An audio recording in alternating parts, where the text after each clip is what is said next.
Hi guys, it's Carl here from Gaming Till Disconnected, and today I'll be giving you a review of the BitFenix Neos PC case.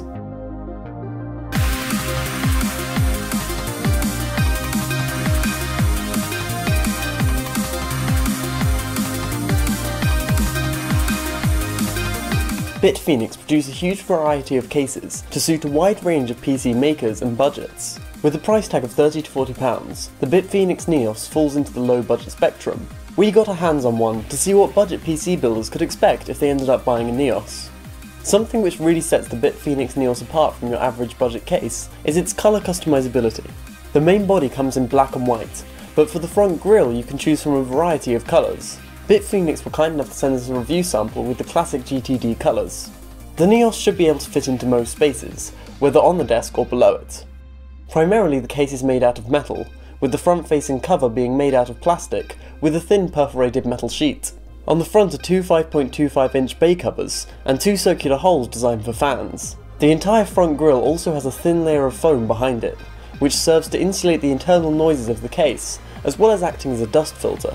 Removing the cover is a pretty simple task. When you look inside, you will see a removable dust filter with two fan mounting options. Unfortunately, in order to remove the dust filter, you also have to take out the two fans behind it. This, however, is a minor inconvenience, and it is far better to have an awkwardly accessible dust filter than to have none at all. The two blanking plates on the drives are actually attached to the chassis itself, and so have to be torn off carefully. It looked to me as though they could be reattached if you were to remove them, but for some reason one of the screw holes in my review unit was missing. Just above the bays are the front I/O ports, which stick out just a few centimeters from the main frame. The two audio ports are not labelled, meaning you have to try and work out which one is which. The top panel is made out of one single piece of metal that stretches from the front to the back. I was disappointed to note that there is no room for an additional fan or exhaust vent on the top, as this would have helped a lot with airflow. There is an option of a windowed side panel for an extra £10. This clear plastic panel is actually a fairly decent size, and neatly hides the ugly hard drive and optical bays. If you opt for the windowless side panel, you will get a very simple sheet of metal in either white or black. Both versions of the side panel have toolless thumb screws, making them very easy to attach and remove. Moving around to the back, we find 7 expansion slots with a removable cover to hide the mounting screws. There is also a cutout for the power supply and the rear I/O ports at the top, next to the exhaust vent. Here you will find the included 120mm fan and 2 rubber grommets to facilitate water cooling.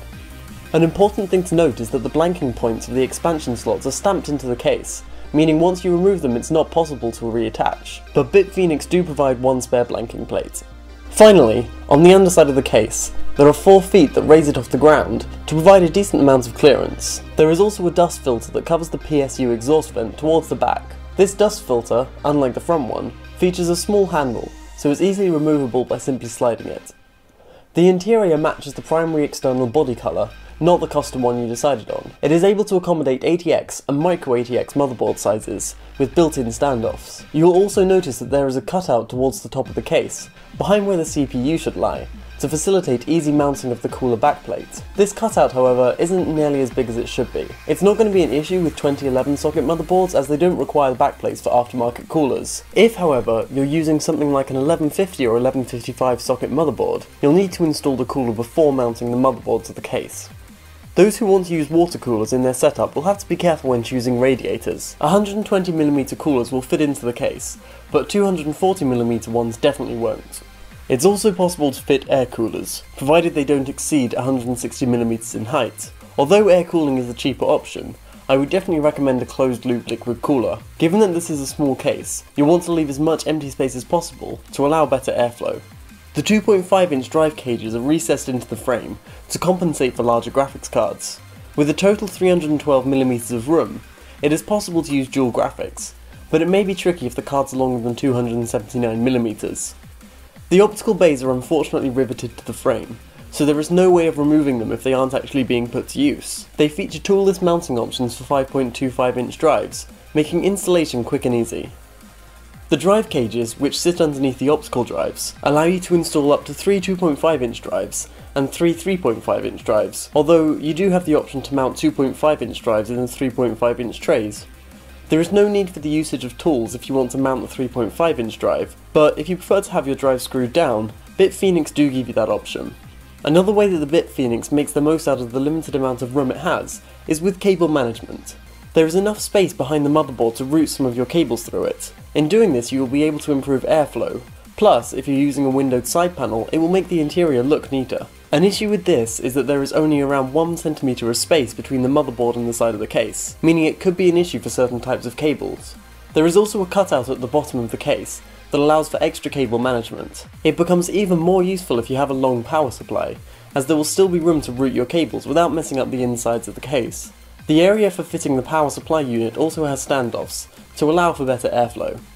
It really is worth bearing in mind that this is a £30 to £40 budget case, designed for those with build costing around £300 to £400. If you want a higher performance rig, this case is going to have some serious issues with ventilation, due to its limited number of fans. Having 3 fans may have been somewhat less of an issue, if it weren't for the fact that the front 2 are hindered by the hard drive bays. This means that there is even less air flowing through the case, giving the rear exhaust fan extra work to cope with. Personally, I really would have appreciated a little bit of extra room at the top for 1 or 2 more fans, but as I keep saying, this is a budget case, so some sacrifices had to be made. For what it is, the BitFenix Neos is actually pretty good, and if I'm honest, a lot of fun to build in. If you're a first time builder looking for a case to start off with, then I would really recommend the BitFenix Neos. It packs a lot of standard features that you really wouldn't expect at this price point, into a relatively small space. Sure, it definitely lacks the benefits that you would get with the £100 plus case, but it also lacks the confusion that could come with this. BitFenix have done away with the frills in the Neos, making it a very accessible case that is incredibly approachable for first time builders. Thanks for watching guys. If you enjoyed this video, then make sure you give it a like, and if you want to see more of our content, then hit the subscribe button. We've got a lot of cool stuff coming up that we'd really like to share with you. If you want to go one step further, then you can support us on Patreon, where you can pledge as little or as much as you would like, for as long as you would like. Thanks for watching, and I'll see you next time.